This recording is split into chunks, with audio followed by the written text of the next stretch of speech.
하겠습니다. 굉장히 여기는 마음이, 믿는 마음이 우리 안에 없다면 그 선물들은 오래가지도 못할 뿐만 아니라 하느님과의 관계 안에서도 일치를 이루어갈 수 없습니다.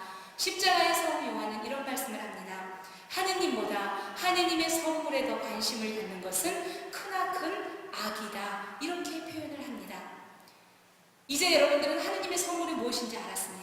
그렇지만 하느님이 선물을 주시는 산타크로스로서가 아니라 하느님이 하느님이시기에, 나를 만드신 분이시기에, 나를 창조하신 분이시기에, 나보다 나를 더 사랑하시는 분이시기에, 나를 영원한 생명까지를 바라보면서 이끄시는 분이시기에 그분을 사랑하시는 여러분들 되시기를 빕니다. 아멘. 그것 하나만 지켜나간다면 우리가 이 지상 삶에서 어둠도 혼란도 힘차게 나아가실 수 있습니다. 이제 저희들이 그렇다면 어떻게 구체적으로 삶 속에서 성장해 나갈 것인가 하는 이야기를 하겠습니다. 오늘의 그 제목이 뭔지 혹시 기억하고 계십니까? 책 보셨습니다. 책 보시고 오늘의 진도를. 오늘의 제목은 뭐지요? 성장의 비결입니다. 하느님이 계시다면 여기서부터 우리가 어떻게 우쑥 하느님 안에서 커갈 것인가, 어떻게 우리들의 속사람이 초보적인 교리를 내려놓고 성숙한 경지로 이를 것인가 하는 것을 말하는 것이 오늘의 이야기입니다. 그런데요, 여러분들 성장의 비결, 그래서 비결 그러면 어떤 느낌 들으셔요?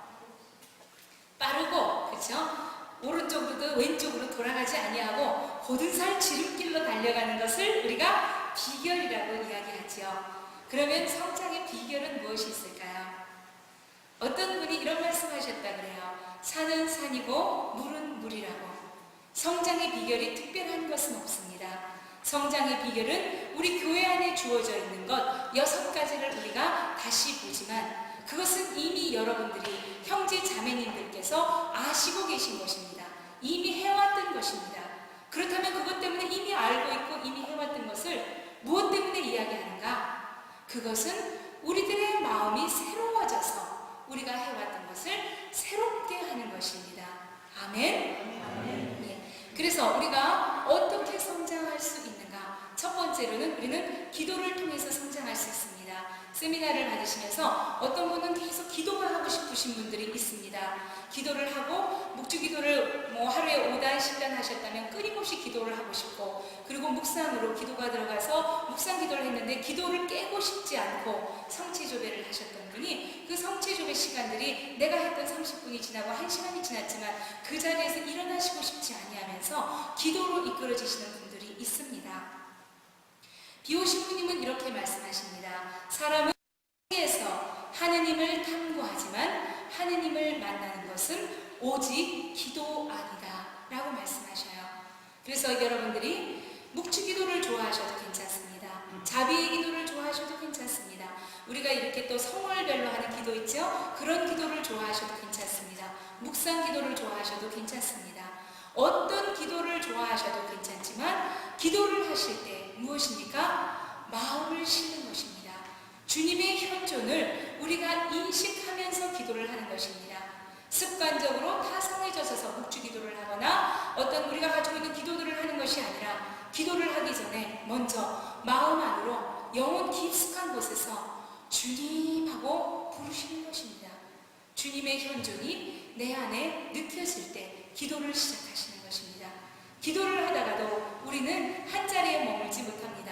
미국에도 갔다가요, 시장에도 갔다가, 성당에도 갔다가, 친구 모임에도 갔다가 우리가 기도를 하면서 세계 유람도 다 합니다. 안 하십니까? 너무 성실하신 것 같아요. 저는 굉장히 많이 하는데 다들 가만히 계셔요. 이 시간은 누군가에게 가르침을 받는 시간이 아닙니다.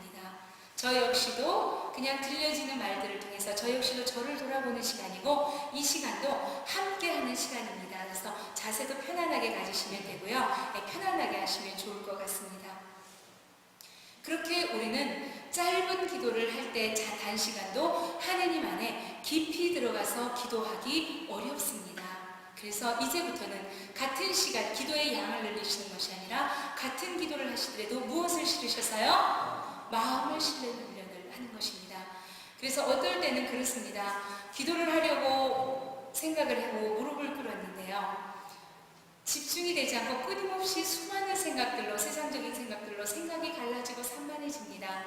그럴 때 어떻게 해요? 성부와 성자와 성령의 이름으로 아멘 하고 기도를 시작하려는데 마음 안이 아직 산만해요. 그러면 어떻게 해요? 다시 성부와 성자와 성령의 이름으로 아멘. 다시 성부와 성자와 성령의 이름으로 아멘 하고 기도를 합니다. 때로는 영광송을 7번이나 8번씩 바칠 때도 있습니다. 영광송을 바칠 때는 오로지 하느님의 영광만을, 우리의 어떤 청원이나 도움이나 당신의 어떤 간절한 어떤 은총을 바라서가 아니라 당신이 계셔주셔서 감사합니다, 당신이 하느님이셔서 감사합니다 하는 기도가 영광송입니다. 그런데 영광송이 제 입술의 입놀림으로 나와질 때 하느님 앞에 부끄럽습니다. 하느님 앞에 죄송스럽습니다. 그러면 그때 다시 영광송을 7번, 8번, 마음이 모아질 때까지 10번 할 때도 있습니다. 수많은 기도를 장황하게 하지 않아도 하루 종일 그 기도만이라도 하느님 안에 깊이 잠길 수 있고 정말 나보다 나를 더 깊게 만나시고 싶어 하시는 그분을 우리는 충분히 만날 수 있음을 믿습니다. 네, 한번 그렇게 해보시기 바랍니다. 여러분의 마음은 시장바닥이나 광장이 아닙니다. 아멘? 성체를 모시는 감실이요 하느님의 성소이십니다. 그런데 우리는 그 성소를 고요하고 잔잔하게 보관하기보다는 온갖 세상의 시끄러움과 소음 속에 내던지고 거기서 굴러다니도록 우리 자신이, 우리들의 마음이 그냥 용인하고 있는 수많은 시간들이 있습니다. 그 수많은 시간들을 이제는 하루에 5분만이라도, 아니 하루에 단 1분만이라도 그분만이 고요히 차지할 수 있는 여러분들의 감실, 하느님의 성소를 회복하시기 바랍니다. 아멘. 그런 말씀이 있습니다. 무릎이 강한 자는 세상을 이긴다고 했습니다. 어떤 무릎이요? 기도의 무릎이 강한 자는 세상을 이긴다고 했습니다. 세상의 수많은 가치관이 우리를 끌고 가고 있고 우리는 24시간 동안 세상 안에서 살아가고 있고 우리는 세상에서 태어나서 세상 안에서 교육받았고 세상의 삶을 살아갑니다.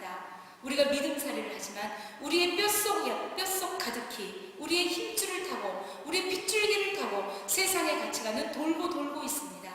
하나님의 빛이 우리들의 영혼을 비추어 줄 때 그때만이 우리는 내 것과 하느님의 것이 분리되면서 내 안에 있는 세상적인 것들이 조금씩 떨어져 나가기 시작합니다.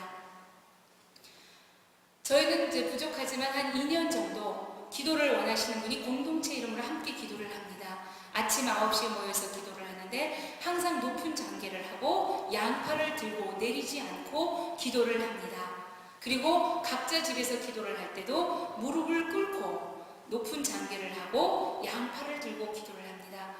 그래서 함께 기도하시는 분들이 많을 땐 10분, 어떨 땐 4분, 5분 되는데 저희가 그런 말을 합니다. 우리가 정말 이 지상에서 하느님이 온전치 못해서 제대로는 못 살지 모르지만 정말 최선을 다해서 하느님의 뜻을 쫓으려고 노력하고 있기 때문에 우리가 부족해서 하느님의 얼굴을 배울 때 정말 하늘나라 갈 만큼 우리가 준비가 안 되었다면 우리 무릎팍이나 보여주자 이렇게 얘기를 합니다. 그 무릎에 굳은 살을 베겨서 치마를 입기가 조금 불편합니다. 그런데 그렇게 세상의 가치관이 우리를 덮치고 세상의 어떤 움직임들, 감정들 또한 그렇습니다. 분노, 시기, 질투, 미워함, 나를 중심으로 나만에게 유익을 주려는 거, 내 입장만에서 바라보는 거, 그 수많은 것들이 우리들에게서, 우리들의 몸에게서, 우리들의 영혼에서 떨어져 나가야 하느님의 모상이 회복됩니다. 이 세상에 맨 처음에 빚어놓으셨던 그 모습이 우리 안에서 회복됩니다. 우리는 셀렘드무트, 하느님의 모상을 닮아서 창조되었고 우리는 그 모상을 가지고 하늘나라에 갈 수 있습니다. 우리들의 흠과 티와 결점과 약점과 상처와 아픔과 슬픔과 분노와 두려움을 가지고 우리가 하늘나라에 갈 수 있다면